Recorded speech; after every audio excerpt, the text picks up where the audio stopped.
hoje em Ambiente e Cotidianidade, entendendo a decolonialidade. Temos como convidado o professor Bruno Monteiro, doutor em Educação em Ciências e Saúde. Ainda existe colonialidade? Sim, claro que existe. A colonialidade é a herança que os povos das Américas receberam por conta do seu passado colonial. Nós, da América Latina, sofremos um processo histórico de invasão e pilhagem que conhecemos como colonização.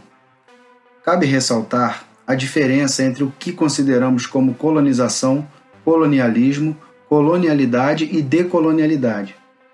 A partir dos processos que ocorreram na América Latina, podemos definir o que consideramos como colonialidade e, por consequência, o que consideramos como a decolonialidade, principalmente com base nas ideias dos pesquisadores do conhecido grupo chamado Modernidade e Colonialidade. Este grupo, formado na década de 90 por diversos pesquisadores de países da América Latina, construiu uma análise do processo histórico das Américas, demonstrando que a colonização deixou uma herança muito mais duradoura e profunda do que a simples invasão e domínio desse território por um determinado período de tempo.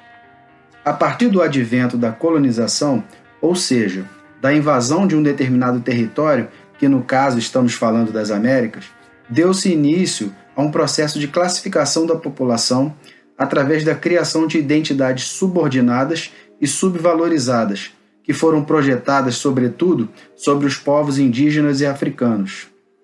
Existiam diferentes povos e culturas distribuídos em várias regiões do planeta.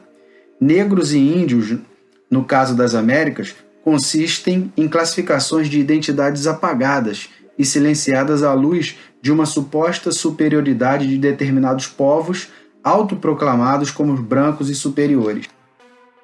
Em outras palavras, reiteramos que a colonialidade é um padrão de poder que se inicia com a descoberta das Américas e oportunizou a consolidação do projeto de mundialização do capitalismo, ou seja, estamos dizendo que a colonização das Américas foi preponderante para a instalação do sistema capitalista do mundo.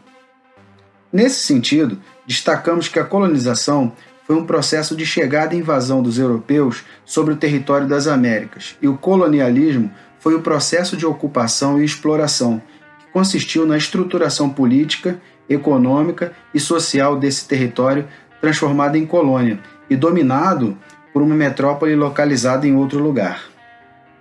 A colonialidade é a herança colonial que se materializa nas subjetividades, nos valores e crenças de um povo que foi vítima do colonialismo.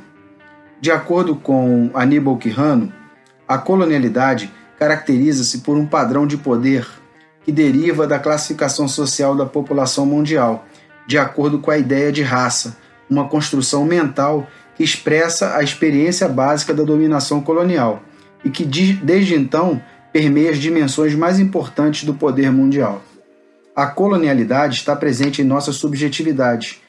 É o que cultiva em nossas mentes a ideia de modernidade e suas consequentes dicotomias entre o que é considerado civilizado ou bárbaro, desenvolvido ou subdesenvolvido, progressista ou retrógrado, racional ou irracional, ocidental ou não ocidental, evoluído e não evoluído, superior ou inferior.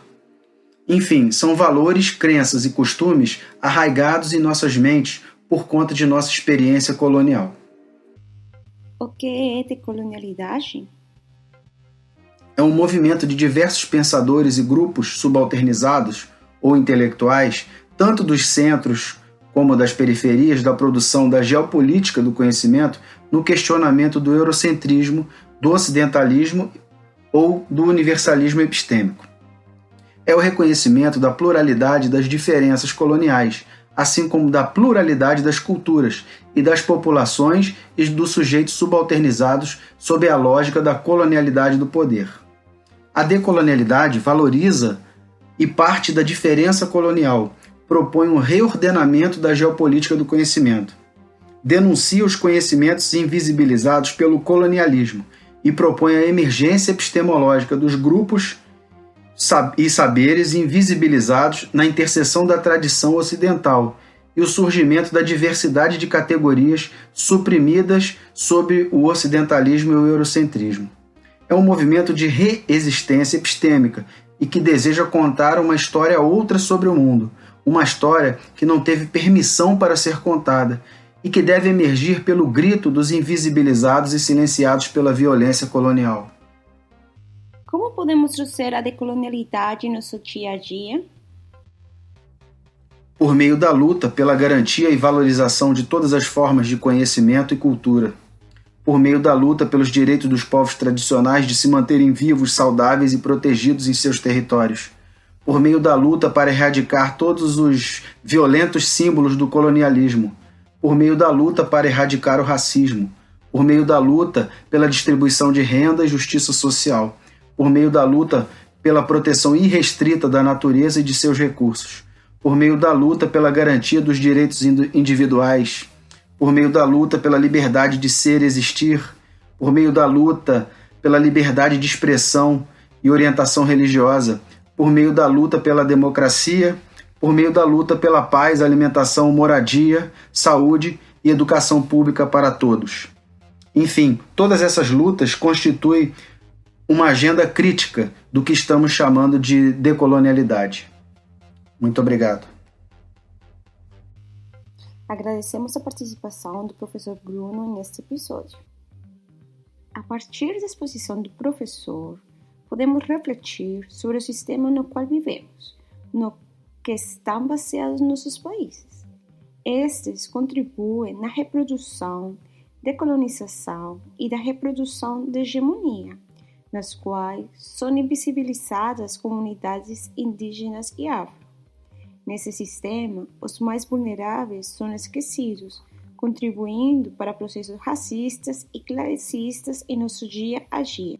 Por isso, no mês de agosto, Ambiente e Cotidianidade se dedica a refletir sobre aspectos da decolonialidade. Para quê? Para refletirmos sobre como nossas práticas contribuem para a reprodução de hegemonia ou de lutas, ou quando tomamos a decisão sobre em quem votar, quando elegemos nossos governantes. Esperamos continuar refletindo em nossos próximos episódios. Muito obrigada.